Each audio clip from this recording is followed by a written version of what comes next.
behind the scenes, it was a small group of people that were doing everything. Welcome back to the GTM podcast. It's your host, Scott Barker. I want to know how this insane growth actually happened.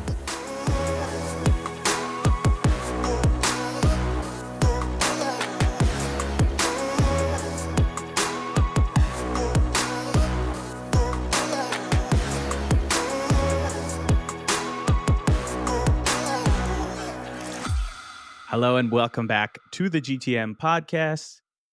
I always say it, but thank you for lending us your eardrums for the next 45 minutes. I know there's a million places you can go to level up, but here, we try and speak through real stories from real vets, real operators that are in the trenches, have oftentimes seen zero to IPO, all the different flavors, and try and just dissect what worked, what didn't, and how shit really went down. And got a fantastic guest today. Super excited about this one. I am joined by Sean Marshall. Sean, welcome. Thank you. Thanks for having me, Scott. I'm excited to do this with you guys. Yeah, man. Excited to dive in. And there's so much I want to cover. But before we get there, super quickly, for the listeners, quick Sean's background. So Sean's most recent operating role, he spent 4.5 years as the SVP of Global Sales at Klaviyo, obviously a darling in the e-commerce SaaS space. He helped scale the sales organization from 15 all the way to 300 people while growing ARR from 25 mil to 450 mil. So that's just an insane run. Offices in Boston, London, Sydney, and Sean oversaw it all, the entire revenue organization, which spanned sales, business development, sales operations, and sales engineering. And prior to Klaviyo, Sean served in enterprise sales roles at Localytics, Yammer, which was acquired by Microsoft, and SuccessFactors, which also had an IPO and acquisition by SAP for like $3.4 billion. And my understanding was you were one of the very first reps hired at Yammer to sell into like the Fortune 500. Which is crazy, and we're responsible for closing some of their biggest 7-figure contracts. And similar at SuccessFactors, you ran multiple business development teams as well as serving in different enterprise sales roles. So you've done a lot. And now, it's just cool with something we have in common. You kind of switched from operator to investor now, and currently serving as the managing partner at Perkins Cove Partners. What else did I miss there, man? It's such an incredible background, and congrats on the multiple successful runs. I said this with another guest, Zach Lorick, who has just managed to pick winners every time. How did you manage to pick winners every time? The truth is there's a lot of luck in there, especially early in my career. I would say SuccessFactors was probably right place, right time, and I got lucky. It turned out to be a really big company, went on to do some great things, but the network that I built there like paved the way for me to find Yammer and also taught me how to evaluate companies. So I'd say SuccessFactors, if I had to sum it up, was right place, right time. And there's always luck involved in some of this, right? But the network that I've built along the way really helped guide me in my career. And you could draw, a clear line from like SuccessFactors to Yammer to Localytics to Klaviyo. And the network had a huge impact, in my career. I will say, you asked me the one thing you missed. The one thing that you missed is new between when we booked this podcast and us now recording. I joined Asymmetric Capital as an executive in residence. So I'm basically advising a handful of their portfolio companies on go-to-market. So that's a new development, I'd say, in the last week. Congrats. So you've got a lot of things going on. I believe you're also a scout at Craft too. Is that still happening? Yes.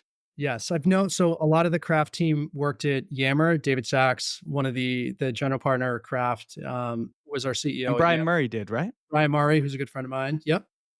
He's the man. We've had him on the pod. He's awesome. Yeah, Brian's awesome. Yeah. So they have a great crew over there, a lot of ex-operators that have built amazing companies. And I was pretty active as a scout for a couple of years, not so much anymore, but looking for pre-seed, like very early stage investments for them that would fit their portfolio. Big fan of the team at Craft. They've been early supporters of GTM Fund, and yeah, I catch up with Brian quite a bit. And somehow he's always so calm, and he's like the COO at Craft and a founder of Cabal, and it's like, how are you so calm all the time? I need Yeah. whatever he's having. Yeah, he was always like that at Yammer as well, and that was early in his career as well. He was great in front of customers. He joined us in some of the biggest meetings, and he was really effective. He was sort of a Swiss Army knife at Yammer. Did a lot of different stuff. Yeah, very cool, very cool, awesome. So, what I wanted to jump right into is so Klaviyo, like that run is just it's a historic run. Has to be one of the fastest, growth trajectories we've seen in SaaS. And I think from the outside looking in, one of the things that you did well was kind of move up into the enterprise through a PLG motion. And I think a lot of people are trying to figure that out. I think PLG had a moment. Everyone spun up some sort of self-serve PLG offering, and then some pulled back because they're like, no, we need to do enterprise, and that's different. But you guys seem to do it successfully where it felt like it was all one motion. So I would love to start there on, AEs, founders, sales leaders that are listening to this. How do you move up into the enterprise in a PLG focused company? I People talk a lot about PLG, and it feels like a lot of companies try to use it as a sales tactic or like a go-to-market motion exclusively. At Klaviyo, it was really like the ethos of the company. Like every single thing that we did across the organization centered around how do we make it dead simple to buy our product and use our product, get up and running, get to value quickly. And when you start there and you form all your strategy off of that foundation, um, I think it becomes pretty obvious how difficult it is to build a product that lends itself well to very large companies and to small companies, all while trying to make it easy to install, set up, buy, low friction. Like it's difficult. It's very difficult. I would say one of the things, there's a lot of different things that we did, but I'd say one of the things that we did effectively going up market is we picked a wedge in our market that we felt like was a giant hole from a product standpoint in e-commerce. And when you're going up market, you're going up against people that are well known, Salesforce, Adobe, Oracle, and there's a bunch of, very specific vendors that we used to compete with. And it's scary to make a change. Everything you say feels like you're trying to boil the ocean. And it can take a lot to get people to even pick their head up to say, I'm interested in even having that conversation about making a switch. So we were very, very prescriptive in how we approach these big companies. Our advantage was we had a product that was dead simple to use, and it was dead simple to integrate with Shopify, BigCommerce, Salesforce Commerce Cloud, whatever you used. And that allowed us to really like lean in and ask them to try it so we could prove it out to them. And we would always pick a use case that we felt like we could get up and running quickly and just start there. And we knew that if we got the product in your hands and we solved this very specific use case that was high value, high ROI, but you weren't able to do it today, we knew that we could expand from there. So instead of coming in and selling Klaviyo and everything that we could do, we were really selling like a very, very specific use case that was simple, easy to understand, and we knew would drive a lot of revenue for that business. And we also knew that we could do it with a product that they could set up in an hour. With the big companies, it'd be more involved. It might take days of back and forth planning and logistically how are we going to actually do this. But it wasn't a heavy lift. And so our whole goal was like, get it in your hands. We'll guide you through this. Give us a chance. If we show ourselves here, we guarantee you're going to want to go bigger. You're going to expand. And that's exactly what happened with a lot of these big customers. Yeah, I love that. So, first it starts with the product. You need to have a very simple, intuitive product. Without that, you're going to be, fighting an uphill battle, and then go very specific on the use case that you're attacking and not go after everything that, the big incumbents are doing and fight that battle sort of one use case at a time. When you think of acquisition or like starting these conversations, was it typical that a big company would go on the Klaviyo website and 2 or 3 people from X big company would start playing around with it and then you'd approach them?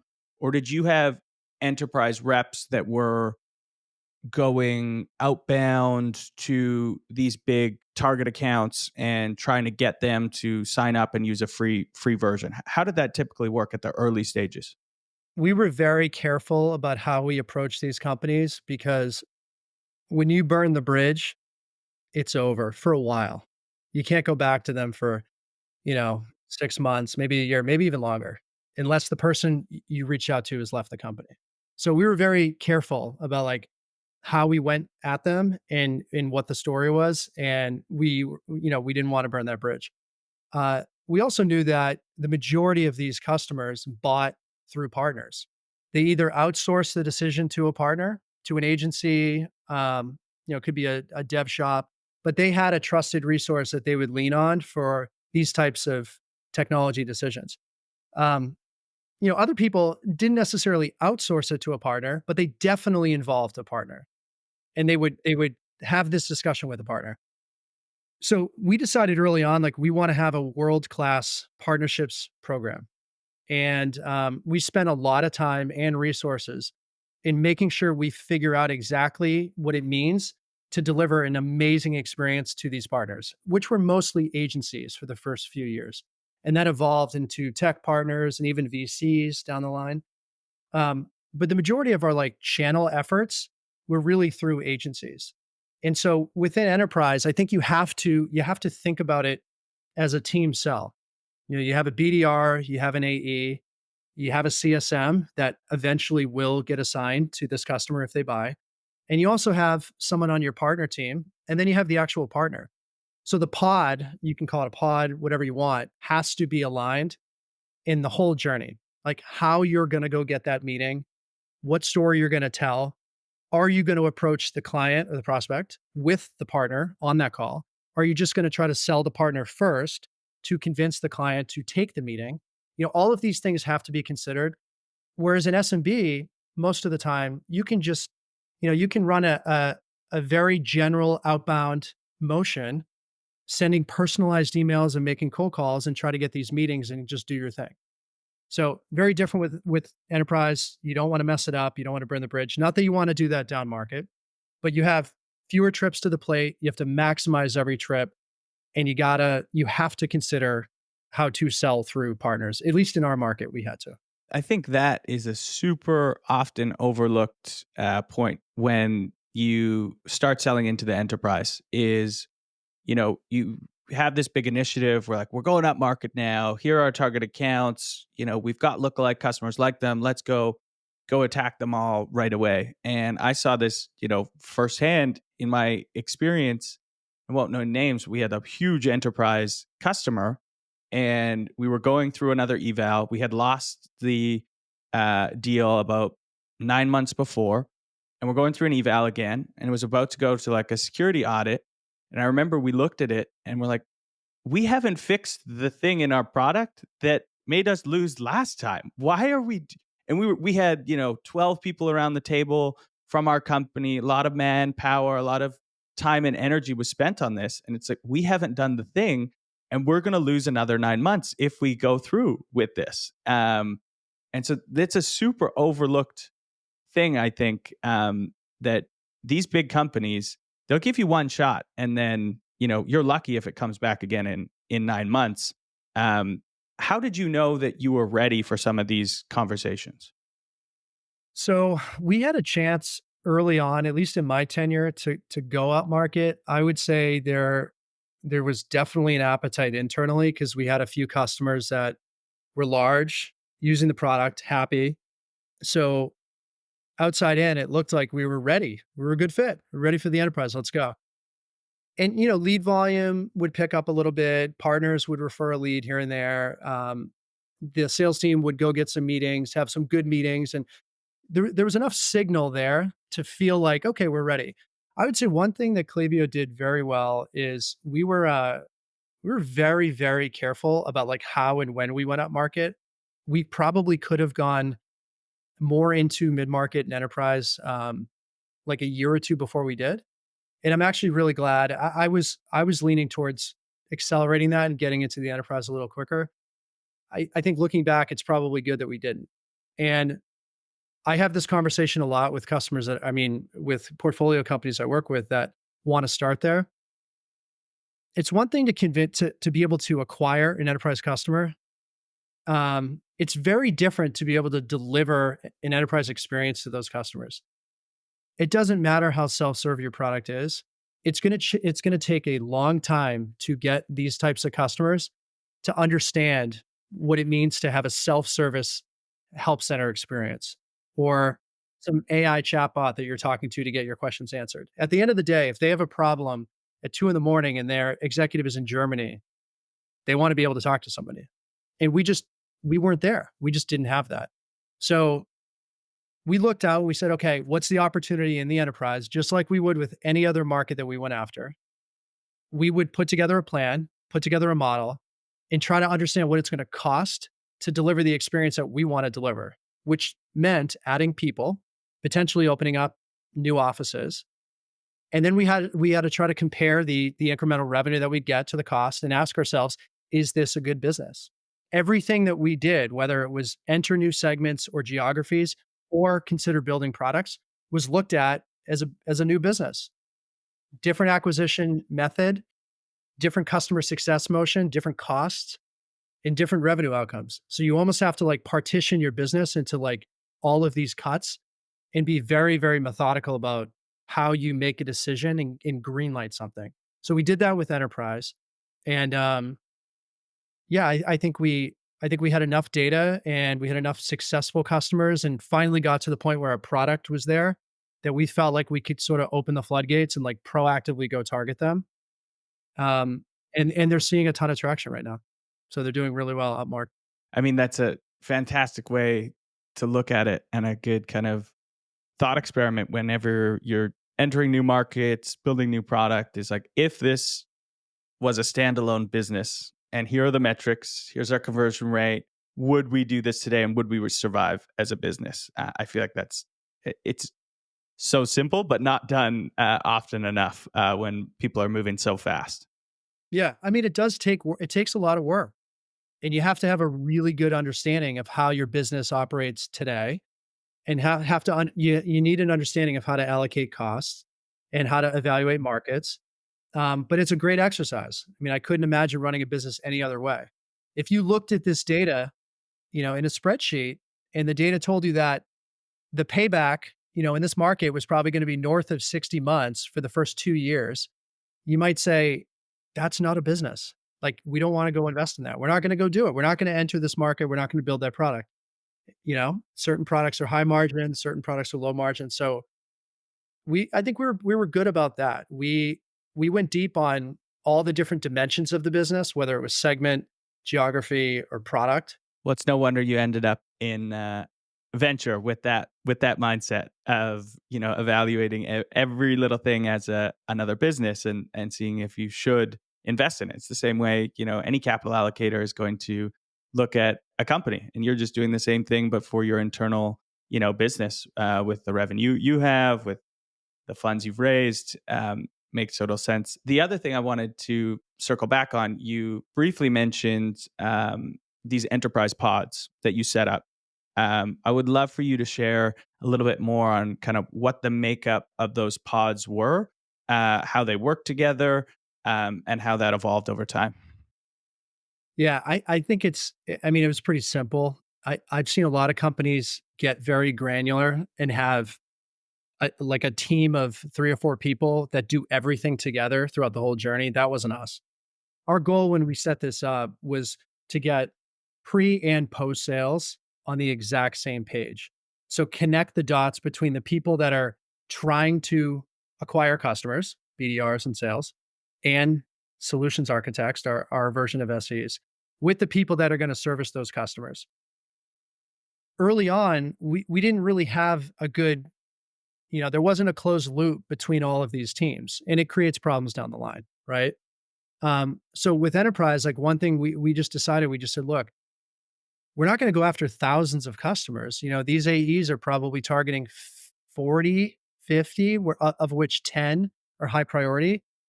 Let's get very, very like strategic about how we're going to go get that meeting. Who do we know in those companies? Let's pull in the CSM early that would be assigned to this cohort of customers. And let's figure out like if we can use them pre-sale, like we can use them in the sale. Because again, you're trying to deliver this like experience when you pitch the prospect. It's not just let me do some discovery, let me tell you what we can do, and then let's go through a sales process. We wanted to give them a sense of what it was like if you join the family. Like if you become a Klaviyo customer, I'm going to give you a sense of what it's going to feel like. So I'm going to introduce you now to your CSM, if you decide to become a customer in 6 months, 9 months. And the CSM, their job is like, look, I work with a handful of companies that look just like you. I'm going to give you a sense of like what we've done for them. I know a little bit about your business. So let me just tease you with what I think we'll do together in this journey. I mean, that was the whole like idea behind us doing this. It was like connect the dots between pre and post sales, make sure the partner manager, because we had a whole partnerships team that was working, trying to pull in partners to a lot of these deals, and just make sure that everybody in that group pod was aware of the customers, prospects that we were trying to go get.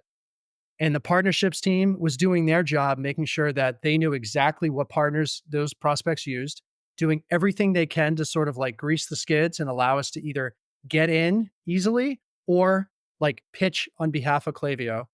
And then just make sure the CSM had a chance to like show them the value of being a Klaviyo customer and what they were going to get with us. And that was just very different than the SMB team because you can't really do that at scale. You have a team of 100 reps. You can't pull in CSMs all the time that are managing, 200 customers.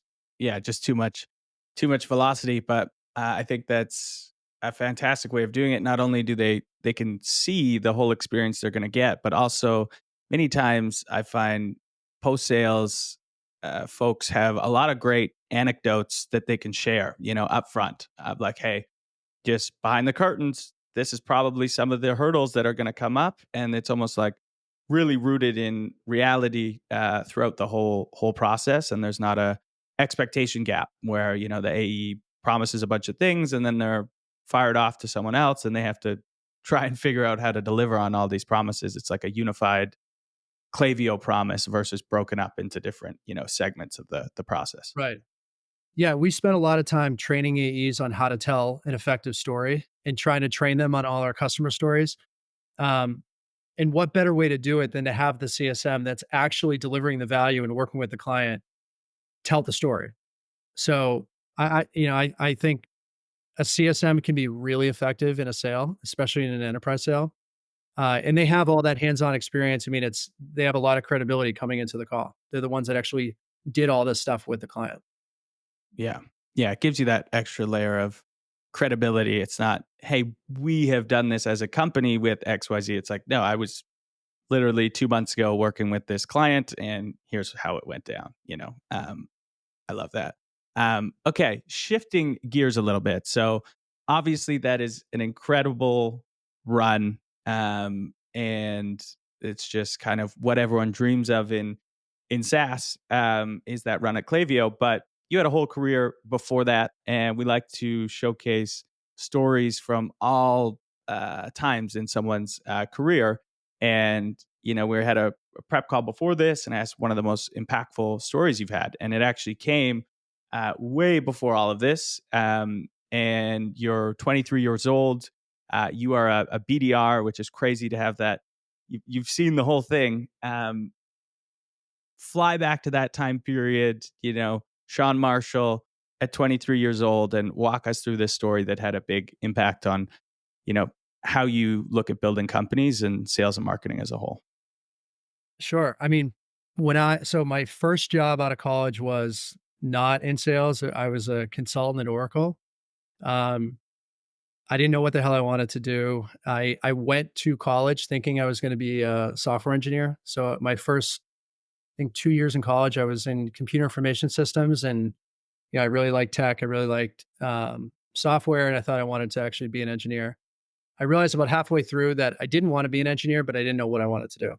I didn't want to sit behind a desk and be coding all day. So I talked to my dad a lot about potential career paths. And consulting came up as one option because he happened to be a consultant at Oracle back in the 80s, early 80s when Oracle was really small. And that's why I went to Oracle. I mean, that's why I did what I did. So I did that for about a year, and I was traveling everywhere, and I was helping these companies that bought Oracle implement Oracle software. Just wasn't that gratifying, and I wasn't really motivated by the people I was, working with. So I decided like two things. One, didn't necessarily want to work at a massive company like that. I just didn't feel valued, recognized, challenged. Like I just didn't feel like I fit in that type of world.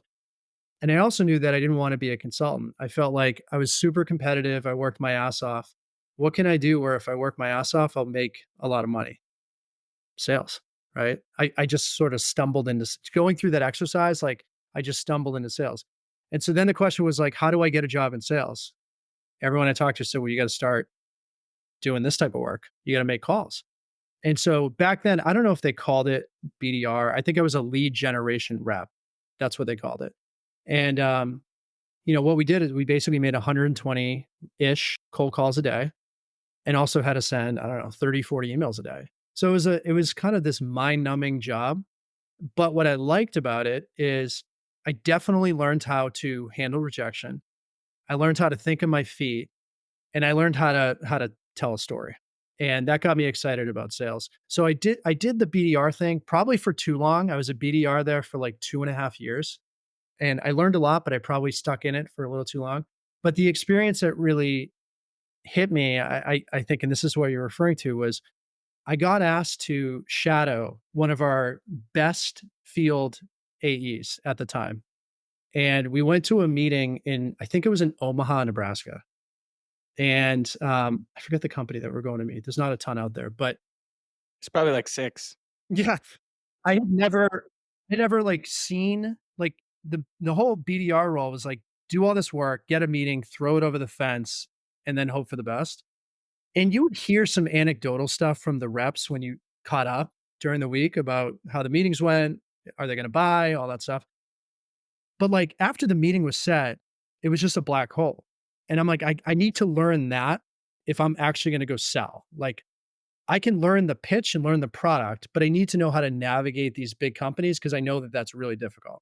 And we were selling to massive companies, like big Fortune 500 companies. So he invites me to the meeting. I didn't really have any expectations. I didn't know what to do, how to carry myself. I didn't even know how to introduce myself. I was super nervous. And so long story short, like that meeting basically was comprised of like a VP of HR, a director of IT. I think there was a handful of other HR people. I think there was some people in security in the room. And I got to watch, it was probably a 2-hour conversation, back and forth between all of these different people. And quickly got to realize that like getting a company of that size to do anything requires a lot of buy-in. And you can't be single threaded. And you have to sell a lot of different people. Now, this is going to sound like table stakes to a lot of people, but like this meeting really made me appreciate the fact that if my rep does not convince this person over here that our product is not the right product for them at this time, this deal's dead. And the way that he's going to describe the value that we provide to this person over here is completely different. And watching him context switch, ask questions that are very relevant to that specific role, and come out of that meeting with like a plan. He basically, created a sequence of events that would have to happen in order for us to get a deal done by whatever it was. It was like 6 months out. And seeing how that all came together, I'm like, not only is he super smart and really good at telling a story and presenting and asking questions and being curious, but like he's a really good project manager. He's basically herding a bunch of cats, setting up a sequence of events that need to happen, holding people accountable, and making sure all of this stuff happens at the right time. So the ultimate end goal will be they sign a piece of paper and wire us money. And to me, that was like, it was just way more than what my perception at the time was of sales. It was a very different, like sales wasn't the right word. I felt like it was a mixture of like consulting, sales, project management. It was just like really interesting. And I knew that if I was good at it and I worked my ass off, I could make a lot of money. So it felt like a perfect thing. So then I went on the journey of, starting at the bottom and trying to figure out how to sell, and just went from there. Does that AE that you shadowed still, is that how you triangulate excellence when you're hiring reps? Do you look for, storytelling ability, great project managers? Is that kind of an archetype that you have since, hired probably hundreds of now? Yeah, I mean, absolutely. Everybody asks, like, how do you evaluate an AE in a 30, 60-minute meeting? Like, what do you ask? How do you really figure out like who's good and who's mediocre? Um, Everyone has their own style, their own framework. I look for like two things, and I don't think these are like incredibly unique, but I'm trying to figure out if that person is naturally curious, like if they're wired that way. Because what I've realized is I can teach people what questions to ask and teach you how to probe for information to a certain extent, but I can't like teach you to be curious. For instance, like I'm just wired that way. I ask questions just because I want to know. I want to peel the onion back a little more. It doesn't matter if it has to do with my work or my personal life. I ask a lot of questions. My wife would probably say it's super annoying, and that's just like how I'm wired. She's not wired that way at all. That, in my opinion, is required to be a good software sales rep, probably a good sales rep in any industry. You can get away if you're selling a very transactional type product with a 2-week, 3-week sales cycle. You can get away with learning the pitch. I'm going to figure out how to get you to the finish line and just kind of slam it home. In enterprise, absolutely not. Even in like mid-market, absolutely not. And so during the interview, I'm trying to understand, one, how did they prepare for that meeting with me? What do they know about me? That's a question I ask a lot. And typically what I find is there's like two different types of people. There's people that read me my LinkedIn profile because they didn't prepare, and I stop them right there and I say, don't read it. I already know what I did for work. What else do you know? And a lot of people just stop there. They're like, I know you're VP of sales. I know this is what you do. And that's it. Not going to be a fit because you're selling me right now on why you should join my company. Other people will be like, I know you have 3 kids. I know you like going to the beach. I know you like fishing. I know you like this type of food. Do you want me to keep going? And I'm like, yep, give me more. They're like, well, I know this. So I can tell those people used all the resources around them, either people that I work with that work for me or people we're mutually connected to figure out what makes this guy tick. Like, who is this person? What's he all about?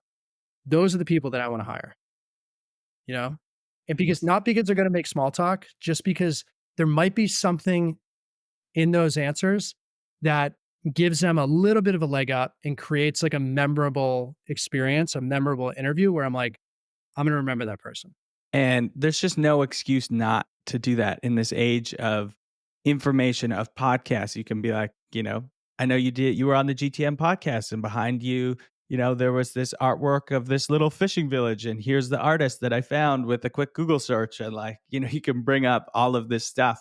And it is about creating that memorable experience. We were talking about this before we hit record too, was you got to make it memorable and then make the experience itself valuable. So if it's an interview, it's a product meeting, can you make that standalone valuable? Like, forget your product, forget what you're trying to sell, bring enough to the table that you leave the interviewer or the prospect going, wow, like I would have paid for that meeting because I learned XYZ. Yeah. Yeah. I think being curious certainly helps because you're going to get a lot of information out of them. But also, like, how does a candidate just tell a story? Simple questions like, talk to me about your career. Just talk to me about your career. How they answer that question usually is indicative of like how they're going to actually tell like any story. And it's a skill. I think it can be learned, but it's a skill. And we at Klaviyo, we wanted to hire people that of course we're passionate about what we did in our product, but we're naturally curious and we're able to tell an effective story. And I think when you're selling a product that in a noisy market, whether it's a noisy market or you're trying to enter a new market where no one really understands this thing, like what you're doing, you have to be able to level up and like get them to think differently, which requires effective storytelling. Yeah. What have you found makes an effective storyteller? I would say somebody that can like zoom out and be able to connect the dots from, I'll be very specific. Somebody like if I'm asking somebody that works at Klaviyo and I'm asking them to get really good at speaking to an executive and tell a story about how they should change their marketing strategy irrespective of our product. It's getting them to realize that like there's an underlying shift going on in the world. So zoom way out. There's a shift going on in the world. We believe the market's headed this way. Here are the underlying things that are happening causing this shift. And then this is what the future is going to look like. So it's like being able to connect the dots between like the current and future state, and then eventually relate that back to in our world, your software, your product. Um, and not feel that urge to get sucked into the weeds right away. Because I feel like what a lot of people do is they revert back to what they're comfortable with, which is like, I know what my product does. I can tell you what I like, I can just go in and I can show it to you. I can talk to you about it.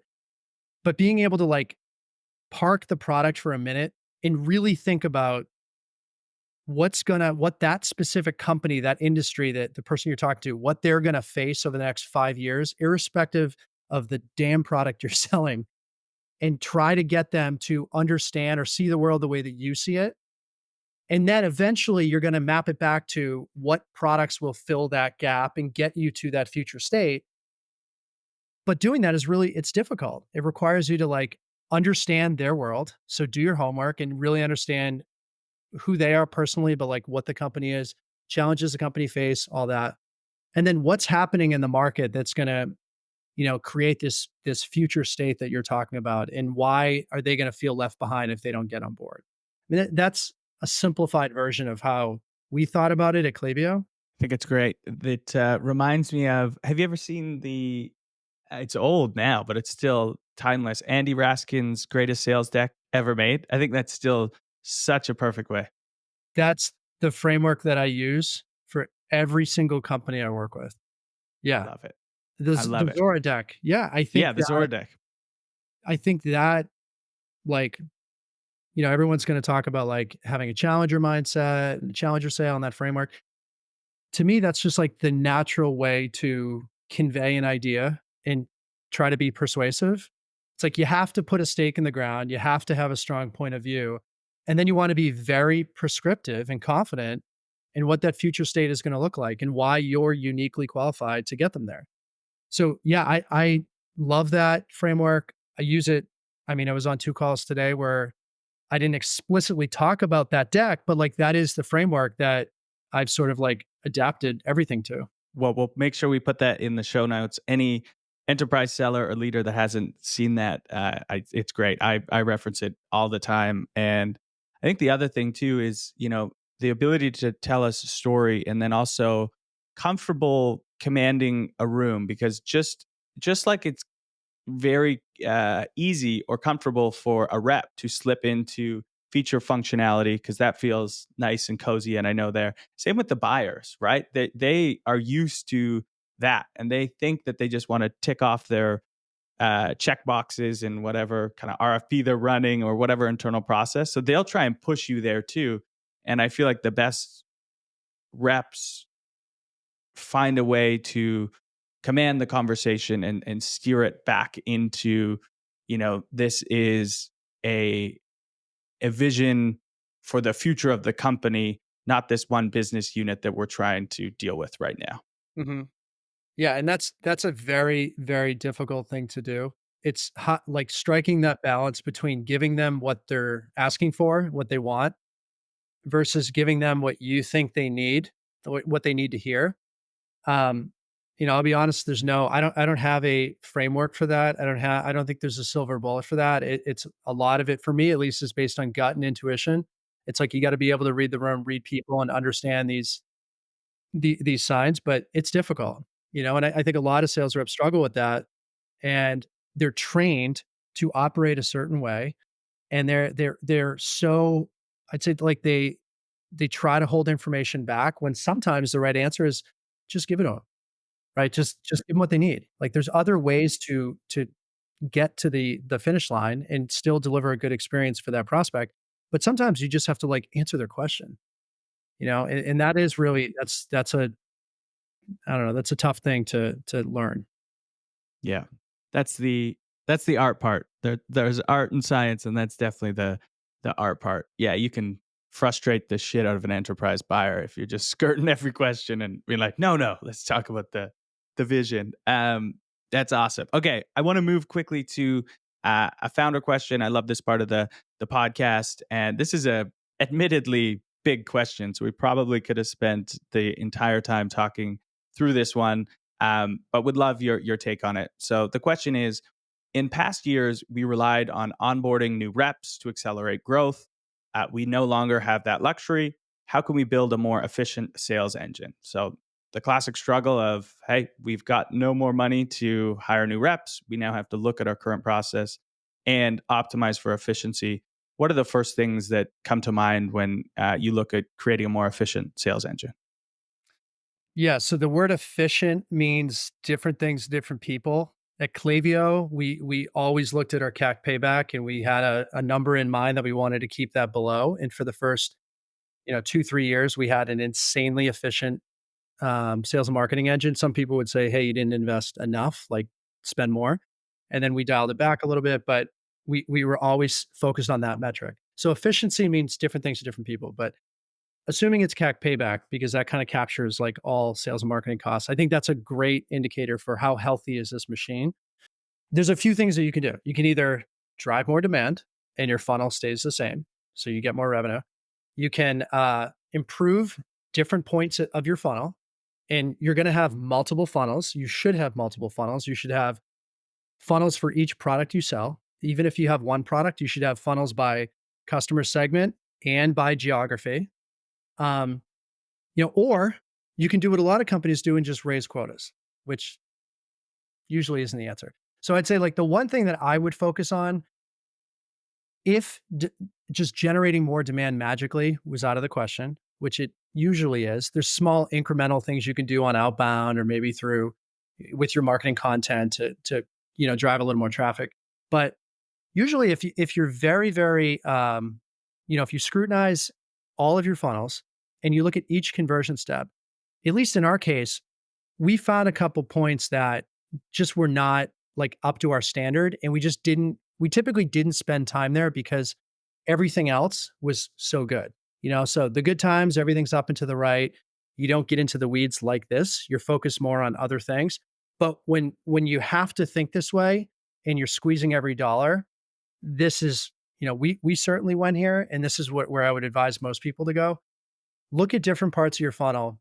And usually if you break it down and understand exactly what makes that, like how the sausage is made in the funnel, and scrutinize every step and really get good at like understanding what's the story reps are telling at this point? What are they doing from stage 3 to 4? Is it consistent across the whole company? Is it consistent across like all reps? Usually you can grab a few incremental points on conversion. It's not going to, you're not going to grab tens of millions of dollars in incremental ARR, but if you optimize a few parts of your different funnels, usually there's gold to be had there. Like there's usually some incremental dollars there. We had this is sort of like going off on a tangent a little bit here, but I think it's important. We at Klaviyo, especially in the beginning, always looked at, before most companies were talking about capital efficiency, and everyone was thinking about like grow, 2018, 2019, even into 2020. We always looked at, can we get a little bit more out of the team that we have before we go hire another human? And so we built a model that actually said we didn't have a buffer in our model where we had 20-30% quota coverage, meaning like if some people miss, we'll still make our number. It was actually the inverse. We built a model and a sales headcount plan where if everybody hit, we like would barely get to our number. We may not even make our number. So it required multiple people in the org to greatly exceed their number. The beauty of that if you have conviction on your funnel and you have good product market fit and you know how to drive demand, you can usually squeeze more out of your existing employees and it's a win-win. So we opted to raise quotas a little bit because the trade-off there was if we do this, we don't have to go hire more salespeople. It's more efficient. You're going to make more money and it's great for the business. It's good for you guys too, you know? But you have to really understand the capacity of every person. Like what can that AE actually do if if there was no constraint on demand, how much business could that AE effectively close in 1 month and 1 quarter without feeling underwater? And then do we have conviction across our funnel? And if the answer is yes, like I would advise go back to your quotas and ask yourself, like, are they the right quotas? Like, can you move the numbers around a little bit without hiring more people? But you have to make a dent in other places for that to work. You have to, optimize parts of your funnel. You might have to drive a little bit more demand in certain areas, but we would always go there before looking to hire more people. I don't know if you've widely shared that, but that's a super interesting thing to know. And leaders who are building their plans where traditionally it's baked in that 20, 30%, completely miss their number. And I know for me, if I was thinking of joining a system, I would take the slightly higher quota, but knowing we've set up a system where we want 100% of you to hit your number. And we're not baking in that 20, 30% of you aren't, that feels Yeah. like someone that has your back, even though they're going to push you a little bit harder, but Yeah. it's on them to also help with the demand. I'll push you a little bit on just any numbers for, and I know it's hard because you probably broke it down by like segment and geo, but CAC payback ratio, what was it sitting at when you felt like, okay, this is really healthy? Any guidance there? It depends where you sell. So everybody will give you a different answer. And I do think it's unique to each company. I think it's good to have like a guideline that you're following, given where you tend to sell your product, if it's enterprise or mid-market or SMB. But early on, like we wanted to be well below we wanted to be below 6 months, and that's not just sales payback, that's fully loaded payback. I think if you're in the enterprise, if you're anywhere near 18 months, you're in good shape. On average, I think if you're around 12, you're still in good shape. But there's so many other factors that matter. It's not like a end all be all metric, but it was something that we looked at every single month. We'd create a plan with the idea that we're going to stay below a certain number, but then every month we'd close a certain amount of business, we'd hire a certain amount of people, we'd look back and say, okay, what was it? Like, do we have to course correct? So we were very, very diligent about like doing an audit every single month against our annual plan and looking at every different cut of the business to ask ourselves, like, did it play out the way that we assumed it would? And if it didn't, what happened? Should we change the rest of the plan for the rest of the year? Did we learn something? So it wasn't a set it and forget it and then check it like at the end of the year. It was every month we were looking at it. Well, learning more about the story, it is it was written that Klaviyo was going to be a success. I think it's a perfect example of how to build a modern SaaS company. Like everything you're saying is just so data driven, obviously like nuanced, but yeah, I mean, I could probably talk to you for another 2 hours, but we're running up against time, and I want to ask you two final questions before we wrap up. And thanks for being so candid and sharing your personal story as well as the story of Klaviyo. This question I ask everyone. You can take it wherever you want. It's intentionally vague. What is one widely held belief that revenue leaders have today that you think is bullshit or just no longer serving us? I would say that, and this is coming out of my experience at Klaviyo, in pre-Klaviyo, I would have thought this as well, that the tactics that you use in SMB focus on building products at scale, like over-indexing towards UX and UI, having a PLG motion behind the scenes, leading with your product, and also adapting the way that you price and package, meaning giving some optionality, some like month to month versus enterprise. Like enterprises typically commit to a contract. I think there's this underlying belief that like that shit doesn't work in the enterprise. It does. Like it absolutely does. What works in every segment is giving customers optionality, allowing them to buy how they're comfortable buying. And a lot of people are going to disagree with that because it's actually really, really difficult to do in practice. And if you're not adapting, your internal policies like to this new world, it can create some issues down the line. But giving customers optionality and allowing these big companies, if they choose, to go month to month or to sign a contract if they want to commit. Leading with that optionality just like exudes confidence. And it's basically like we can back it up with our product. And our whole story was the reason these other vendors don't allow you to do that is because their products are a pain in the ass to set up. They're going to take months to get to value. And if they fuck up and if they screw up in like month 3 or 4, they have 9 months to fix it. Like you're on the hook. With us, you can fire us 12 times a year. It's up to you.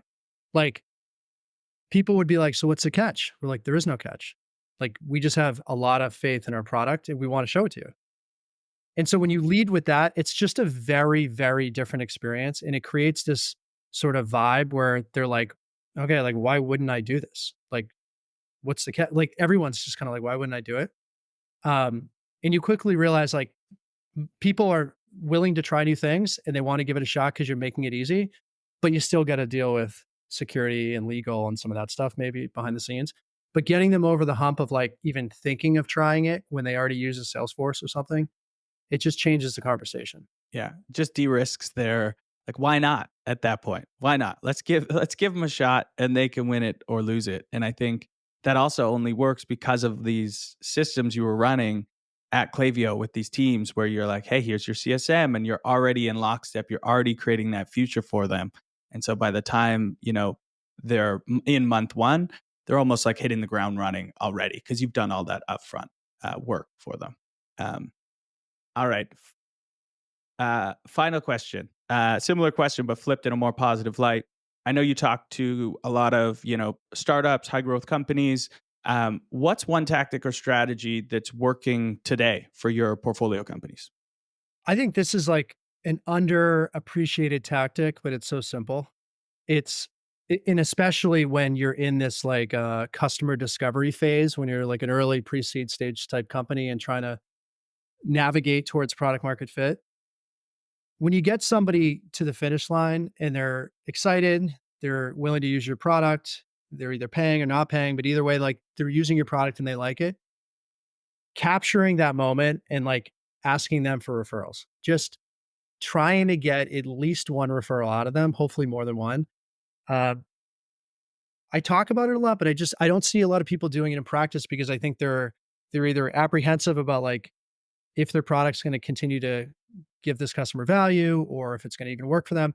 And I think that's like an opportune time to just jump on it right there and try to get referrals out of them. And it's something that you can use, if you're an established $20 million ARR SaaS company as well. It's like when you get them at that peak moment, they're super excited. They've chosen you. They're willing to get going and they've signed a contract. Ask them for introductions, try to get introductions out of that person. Huge. And something I look back at my career, I wish I did more of now being on the other side and like running some fundraising processes. It's like, that's the only way you can get new investors is through a referral, someone you've built trust with. It's the only way it gets done. And having that and understanding that now, same people are people. And so the same thing is happening with our buyers. So like the power of a warm referral is going to accelerate trust by a magnitude of like 10. Especially if you're selling vertical software, because these ecosystems are tight knit. They talk to each other. It was certainly the case in e-commerce. I'm working with a handful of companies now that are vertical software, very specific industry. And these buyers collaborate, they network, they go to events, they talk to each other. If you want to drive word of mouth, you got to figure out how to create these network effects. And one of the ways to do it is get introductions from your customers. Totally. Yeah. Good call out on the vertical. Even more impactful there. They don't want to talk to, especially in some non-sexy verticals, they don't want to talk to Mr. software guy or gal. They want to know from their trusted peer that they've done, 15 years of work and partnerships with. That's who they're trusting. I love it. Well, Sean, thank you for the time, man. That was awesome. So much good stuff in there. And congrats again on, the historic runs multiple times, and lucky to have you in the community on the podcast. If people want to follow along with what you're doing, are you LinkedIn guy, Twitter guy? I'm on both. Yeah. Probably not as active as I should be, but yeah, they can follow me, connect with me on LinkedIn, or follow me on Twitter. Perfect. Awesome. Well, thanks again. And for all those listeners, thank you for joining us. Listening's one thing, executing something totally different. Hopefully you can apply some of these lessons and help scale your business. And we'll see you next week. Thanks a lot. See ya.